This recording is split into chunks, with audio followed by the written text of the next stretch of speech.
jam hire mon bandiraɓe tedduɓe musidɓe sehilaɓe diniral jamma bella hetto beela en garti ha hande jokkude ɗo deftere nde gonnoɗen e dow mum wiyetende pularuuji dartiyankoji dartol fulɓe nde jinnaɗo men professeur Seydou Kane Moustapha Poli yurmeende Allah wone makko. Caggal nde gummiɗen e pularuuji dartiyankoji joni natten koye dartol fulɓe, holto fulɓe gummi, holko haala e iwde fulɓe. ɗum noon koye ɗum paaɗen so Allah jaaɓi. holɗo fulɓe gummi? ngal ɗo namdal waɗi jeddi ha heewi te ha hande nanodiral waɗani, kono tan wittoji kewɗi baɗaɗi e ɗi duuɓi battidiɗi balli yimɓe ɓurde andude iwde fulɓe ko ɓuri labtude e ko windano walla haalano iwde mabɓe. jibru ndu noon ko tubakoɓe woɓɓe mbiya porteɓe gaddi ɗum, sibu gila nde ɓe jokkodiri e Afrique naaɓe kamɓe tubakoɓe ɓe darino tan ko feccude leƴƴi Afrique. kala ɓalejo poynunoɗo walla wojji seeɗa ɓe mbatti ɗum danejo Europe najo. wonno ko ɓuri hewde koɓe mbiyata fulɓe ko fulɓe waɗeɓe ɓe, kamɓe windiyankoɓe tubakoɓe hewɓe ɓe jaltini peeje fof ngam wattude fulɓe leñol danowol no mabɓe ni. ɓe mbaɗi feere fof beele fulɓe ma giw nokkuji fof so wona Afrique.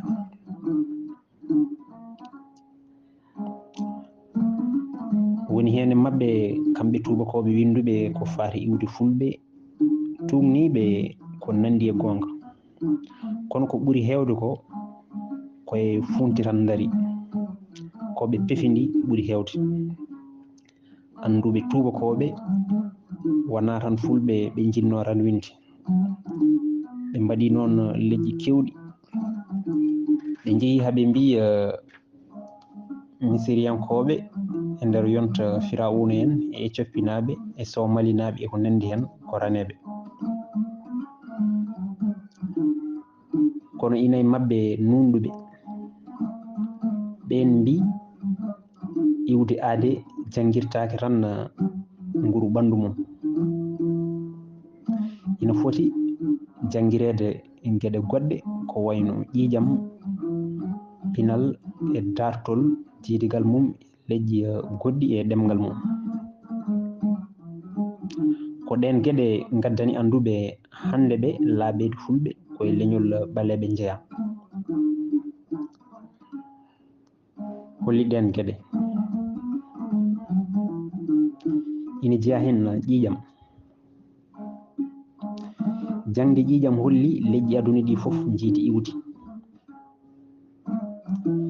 ƴiƴe mbaɗi ko pecce pecce, ina woodi feccere A, ina waɗi feccere B, ina waɗi feccere O, ina waɗi feccere AB, leƴƴi fof ndendiɗe. kono ko ƴiƴam ɓaleɓe tan wawi waylude gabbe mum nandinaɗe e charte gam hebde ñonkantoji mboros pawle ndungu ko wiyete ko paludisme e ɗemgal Farayse. ko ñawdowo biyeteɗo pales yiiti ɗum ɗo. ƴiƴam fulɓe wonno ko ƴiƴam ɓalejam ina jogui kan mbayka gabbe ƴiƴam baylotoɗe no sarta so kawri e mboros paludisme. nder ƴiƴam fof ina waɗi ko rokkata ɗum wawde dartade ñonkotoji mboros hayso pawgal ala, ko anduɓe mbiyata heddere suter, heddere reta, heddere jego. heddere suter ko ɓaleɓe kerori, heddere reta ko raneɓe kerori, heddere jego ko olduɓe kerori. reta e jego jalti koye suter, ɗum firti ko raneɓe e olduɓe jalti koye ɓaleɓe. fulɓe noon gila ɓurɗo wojjude o ha ɓurɗo ɓawlude o ko heddere suter tan woni e ƴiƴam mabɓe. nden noon nguru ɓandu tan ala ko wallita e witto ɗo leñol men ngol ummi. fulɓe fof ina kawri ko funnague Afrique gommi hade mumen yaade hirnague Afrique. mawɓe maɓɓe heewɓe ina gonɗini ko hakkunde leyɗele arabeɓe hannde ɗe e Sénégal Fuuta Tooro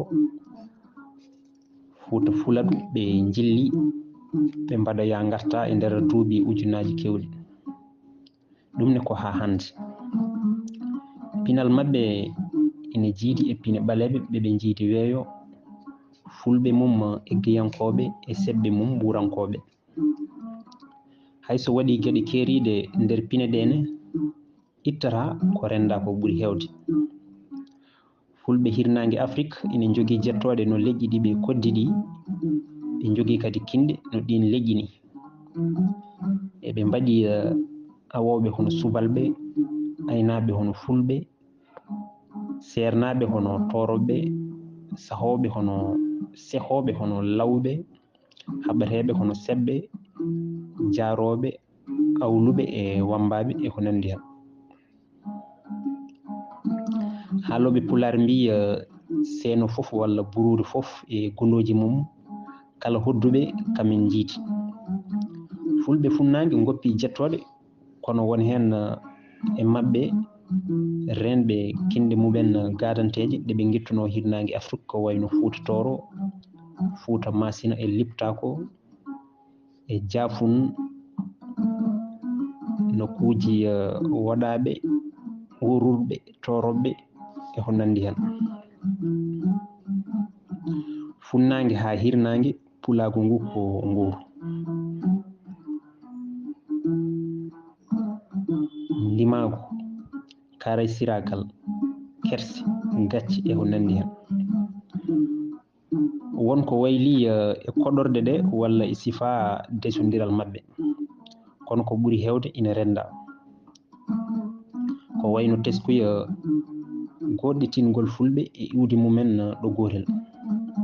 ɗum noon ina heewi doole e bindugol dartol walla witto iwdi leñol.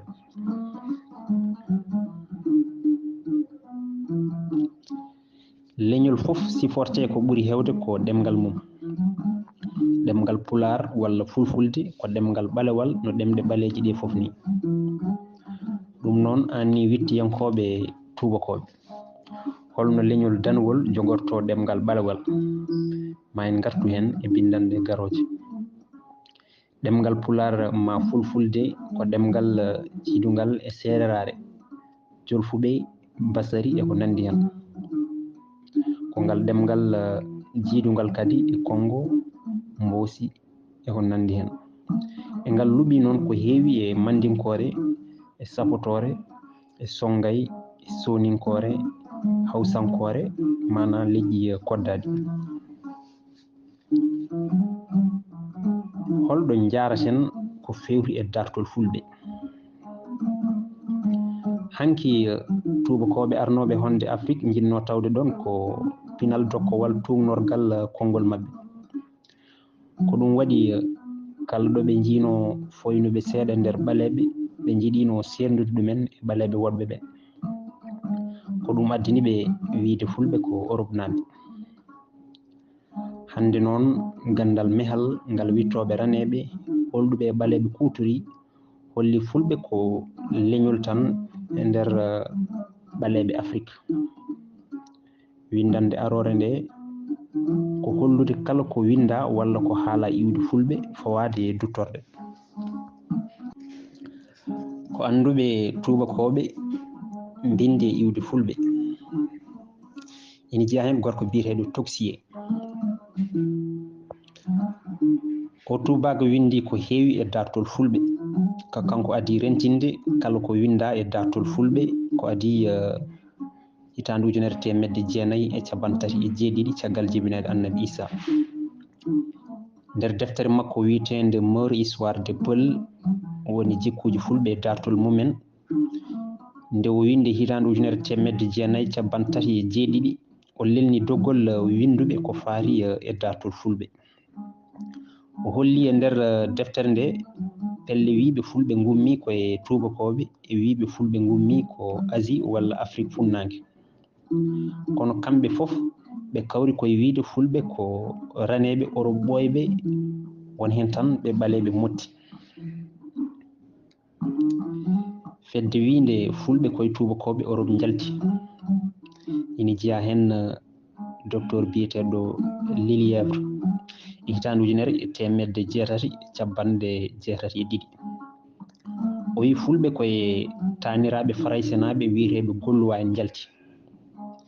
E wiide makko ɓen golluwa en ngari Afrique ko ɓooyi ɓe majjodiri e leñol mabɓe gadanol ngol e nder duuɓi temedde ɗiɗi e capanɗe jeetati temedde ɗiɗi e capanɗe jeegom e nayyi hade annabi Isa. eɗen nganndi e leydi Farayse hannde ndi ko leñol danewol golluwa en adi hen hodde kamɓe wiyeteɓe Celten ko romenaɓe pooliɓe e gardugol lamɗo mabɓe biyeteɗo Jules César e hitande capanɗe 52 hade annabi Isa. Capitaine Fizek hitande ujunere temedde jeenayi e ɗiɗi o wi fulɓe ko tubakoɓe wiyeteɓe Pelezen mamiraɓe hunde e Geregen jalti. Geregen ko funnangue worgo Europe koɗi. eɗen gandi ko Geregen gaddi pinal e tubakoɓe Europe heddiɓe ɓe caggal nde ɓaleɓe misirnaɓe e yonta Firawuna en dokkiɓe Ganndal.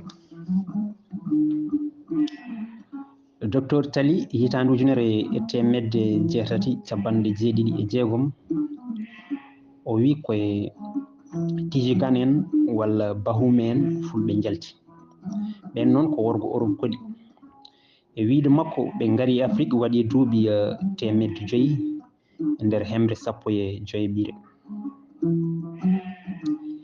fedde wiinde ko Asie e Yahuɗen fulɓe jalti ina jeeya hen Golberi e hitande ujunere temedde jeeɗiɗi capanɗe jeetati e jeeɗiɗi. o wi koto leydi Indo en fulɓe gummi kamɓe e mandinkoɓe. colonel Frey e hitande ujunere temedde jeetati capanɗe jeenayyi e joyyi o wi fulɓe jalti koye leydi Vietnam koɓe Indonésie naɓe. o rutti e bindi makko goɗɗi o wi koye Yahuɗen fulɓe jalti.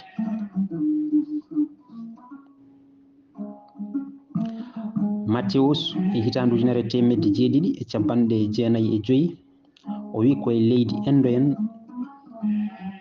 e leñol o wi koye leñol Indo en biyetegol Laskar en fulɓe jalti. o rutti kankone o windi koye raneɓe Yahuɗen fulɓe jalti.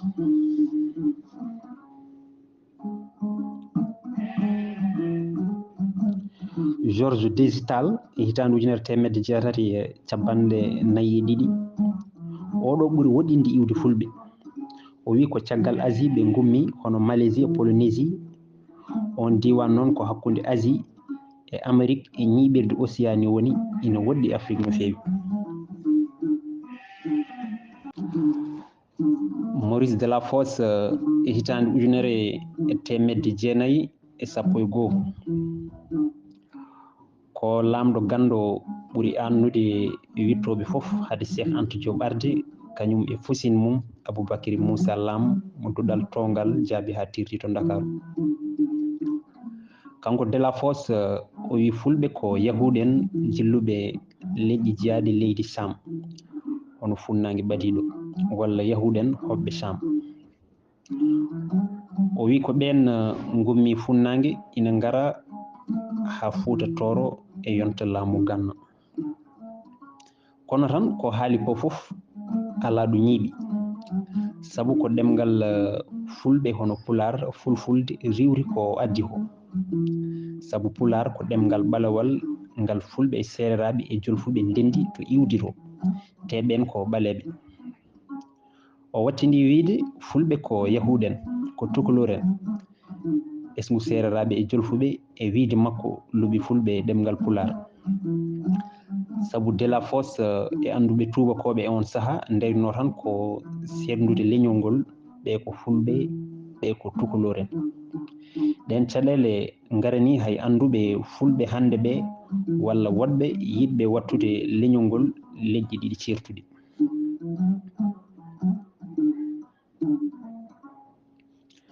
konotel e hitande ujunere temedde jeetati e capanɗe jeetati e jeegom o wi ko e coppinaɓe raneɓe jibini fulɓe ɗum firi ko yahuden jibini fulɓe. Weltaare bottom e hitande ujunere temedde jeetati e capanɗe nayi e ɗiɗi o wi fulɓe mbawa wonde goɗɗum so wona yahuden tan. Girimal grandum e hitande ujunere temedde jeetati capanɗe jeetati e jeeɗiɗi koye ɓurɓe tidde ñiire o jeeya feere fof o waɗi ngam hollude fulɓe ko yahuden. On yeehi haw holli yogo e ganniji fulɓe ɗi o sikki ko yahuden jeyno.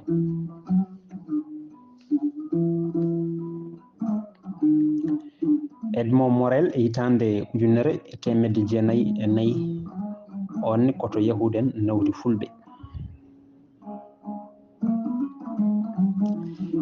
Fedde winde fulɓe ko Afrique naaɓe ina jeeya hen Bart hitande ujunere temedde jeetati e capanɗe jeegom o wi ko leydi kuus hono leydi Soudan hannde ndi fulɓe gummi wiyeteɓe kuusɓe ko ɓaleɓe yoɗɓe andaɓe gila e laamu Firawuna en. Gustave Molien e hitande ujunere temedde jeetati e nogas e ɗiɗi o wi ko Nubi walla Nubia worgo Misra fulɓe giwi. O wi kadi ko berebere en ɓe gonno. Berebere en noon ko safalɓe hoɗɓe Maroc, Mauritanie, Mali, Niger, Algérie, Libye won to ɓe mbiyete Touareg en.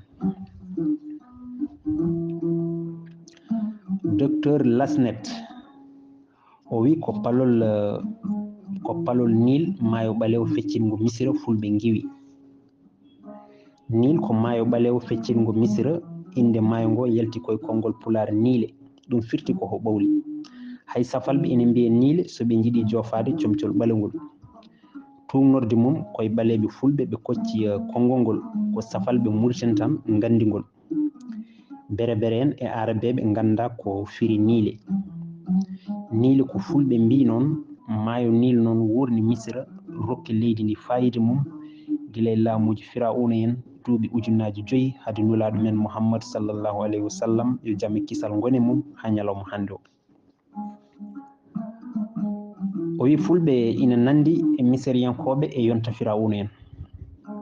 Ɓe dogi Misra ɓe kucci e coppi ɓe gummi ɗon ɓe jantoye Maroc hade mabɓe yortade e Fouta Toro maayo Sénégal. O abbiti koye miijo Bart biɗo ɓe ndewi Maroc on Bart tengtini tellugol fulɓe e dande maayo Sénégal Fouta Toro e hitande 1950 caggal Issa ɓe tawi laamu Ganna ina nangue hoore mum ina ɓamti haala ko foti.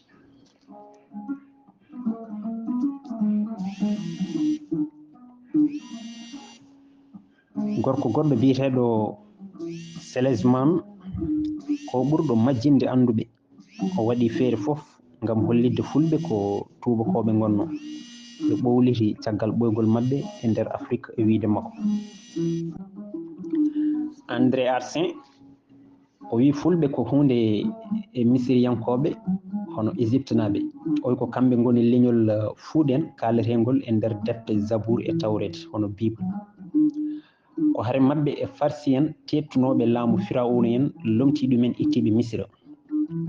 Ɓe poola ɓe dogi ɓe ndewi wargo Maroc ɓe natiri Mauritanie to wiyete Tifit. Tifit noon ko wuro fulɓe ɓoyngo. Kono tan André Arsin rutti kadi wi fulɓe ko e coppinaɓe raneɓe hunde e yahuden. O wi nde wonno koɓe ɓaleɓe hannde ranwunoɓe hanki ko kamɓe cosi laamuji kala ɗo ɓe tawi ɓaleɓe. Sabu e wiide makko ɓaleɓe gandano laamuji hade fulɓe arde. Ɗum kam ina hawni sabu misiriyankoɓe yonta Firawuna en e coppinaɓe ko ɓaleɓe. So tawi ko toon fulɓe gummi ɓe ɗacci toon laamuji ɓaleɓe ɓe tawi kadi laamuji ɓaleɓe e yeeso mabɓe te kadi fulɓe fof cosani tan laamuji. Goƴe windoɓe tubakoɓe ko yidde wattude fulɓe e tubakoɓe. Toksiye e hitande ujunere 1937 e en mbino ko kanko siwti defte bindaɗe ɗi fof ko faati iwde fulɓe gadiɗe ɗe.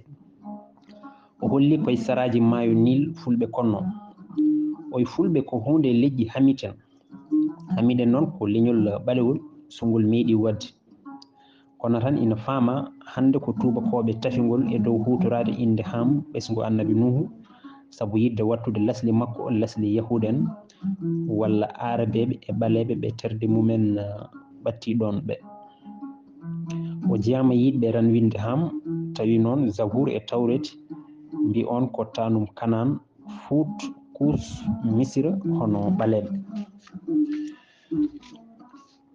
Lilias Umberge hitandu ujunere e 1920.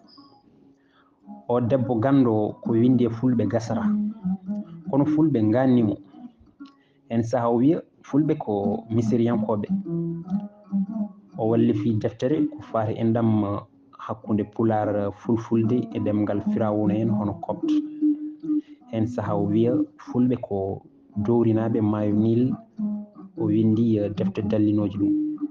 O yiiti enɗam hakkunde ɗemngal Éthiopinaɓe e pulaar fulfulde, hakkunde pulaar e Masay.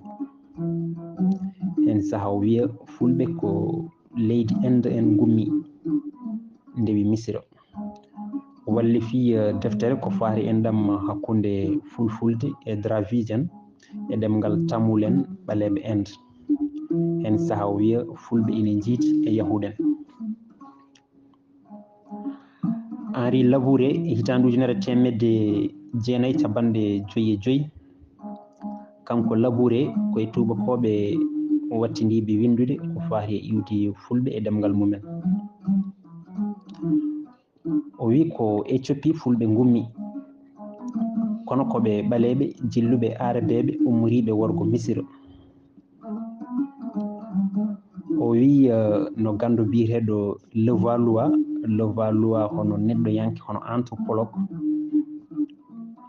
O wi fulɓe ko leñol e nder leƴƴi fuɗɗorde innama aade ɓosani banggue ɓaleɓe walla banggue raneɓe, ko leñol deñigol no leñol hakkundewol.